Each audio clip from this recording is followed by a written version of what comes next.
Karon mahinungdanon kayo kini. Unang wali niya mga igsoon. Atong iskutan karon kung sama sa unsa di pagkasama ni Kristo ang mga tao nga gustong makaadto sa langit. Hallelujah.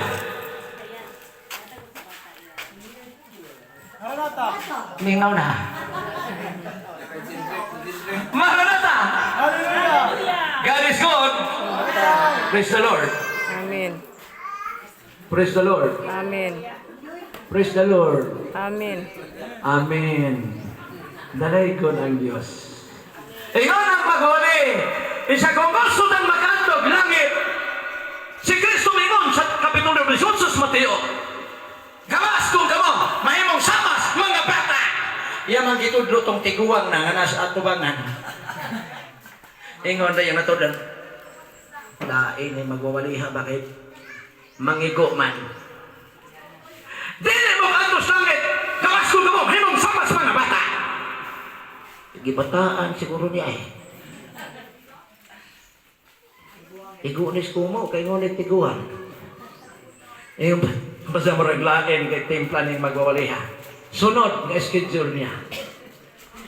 Pagwali sa magwawali, yung pa siya. Kini atong keep topic karon. Kung importante milabay na Sabado, milabay na Linggo, mas importante ni karon. Naman kay ang atong pag-atos langit ni atong milabay, kung di kami mo sa mas mabata, di na magkatuto. Pero hibalin niyo, kini atong pag-atong langit, usan ni siya kalumba mga igsoon. Ang dinis sa tubangan, sa ikaduhan ng schedule, dito nas ulahi, wala na magpauna. Hinaw na magwali, hinang gawin ninyo! Ngayon ang 19, 20 sa Mateo, adunay nag-una, nakaroon na ulahi! Ito ba sa ulahi?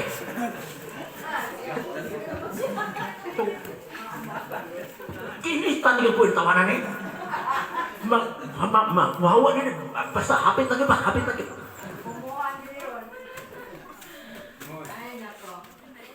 Sunod na schedule. Wa na gid siya magkunahuna nga mosunod pa simbahan. Dito na siya sa gawas. Na may sudlan nagbulak nitong simintong dako. Dito siya naglingkod.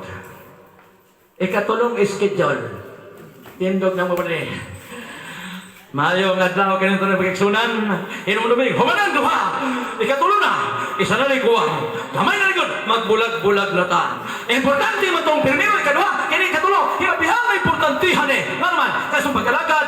Kung di tamay mo sama sa mga bata, di ta katog langit. Kung di ta mo apis lumba, di ta katog langit. Karon atong iskultan, kini importanteng bahin. Na di na to mailad ang Ginoo. Kaya ang Ginoo, nasayod sa itong makinabuhi. Makitanta, bisag asa. 4:13 sa Hebranon yun. Bisag asa ka magtago, makitan kas Ginoo.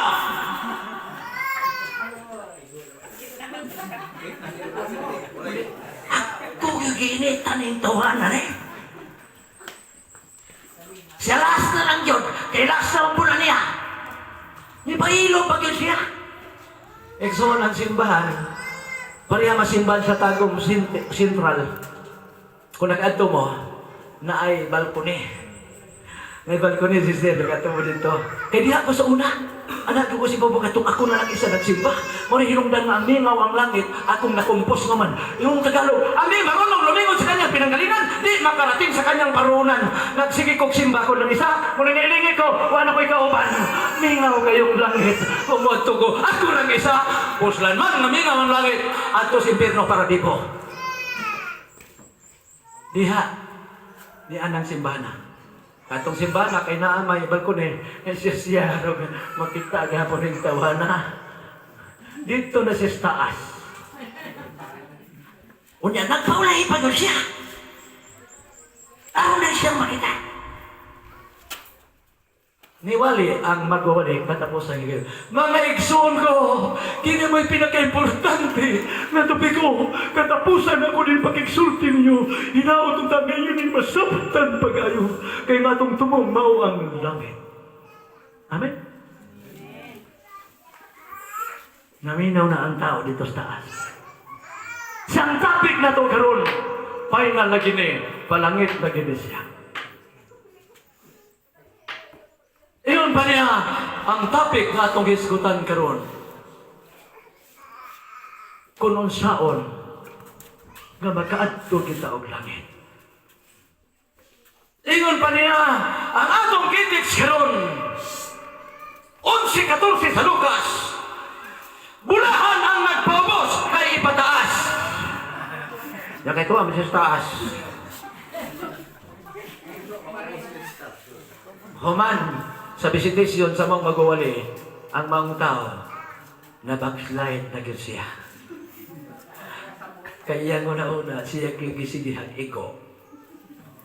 Igsoon ang mensahe kitang tanan maigo gyud. Normal gini siya kay ang simbahan tambal ni mga kaigsunan. Una karon nalipay ko magigsunan kay akong junior nga gikan sa Diwalwal niya nakig-uban na mo karon kauban sa among umagan. Actually maigsoon dili ba gyud sila pintes kay kining akong anak dugay-dugay na pud ni nga na pud nagsimba nalipay ko karon pag-ingon nga mulugsong kay mukuyog sa mo pagsimba. Ang iyang asawa si Day Aliyah nalipay pud ko kay nikuyog pud sa iya. So mao ni atong kinabuhi igsoon usahay no natay daghang mga pangutana kay bisan sa pamilya magkahuna-una ta ngano man nga sa pamilya ambot lang sa nahitabo na siya inyo ha makaigsuon ng pamilya sakitan ta kay nga man gusto tang mahurot gyud tag adtos langit pero naagi mo tulibagbag mga igsuonan. It is normal una ayaw pagkonsumisyon nga naman kay ang langit dili para sa mga pinugos mga kaigsuonan because God is love.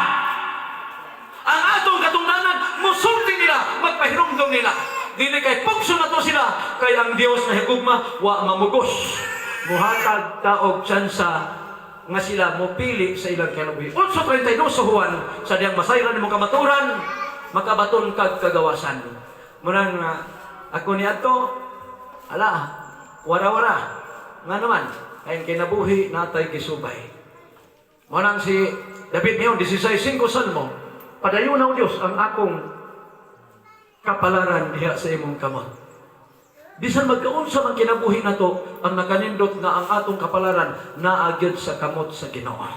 Dunay mga kalisod nga atong magian sa kinabuhi. Dunay tay mga pangutana.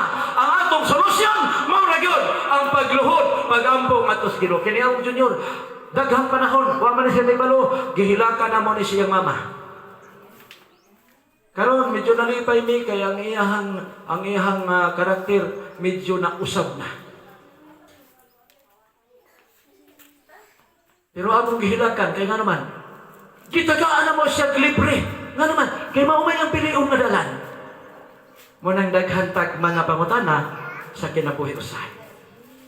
Dili ta makigsunan sa ato nga sa gibasa kaganiya sa atong igsuon. Salamat sa ngay sa pagbasa sa ato nga tun-an karon. Ako ning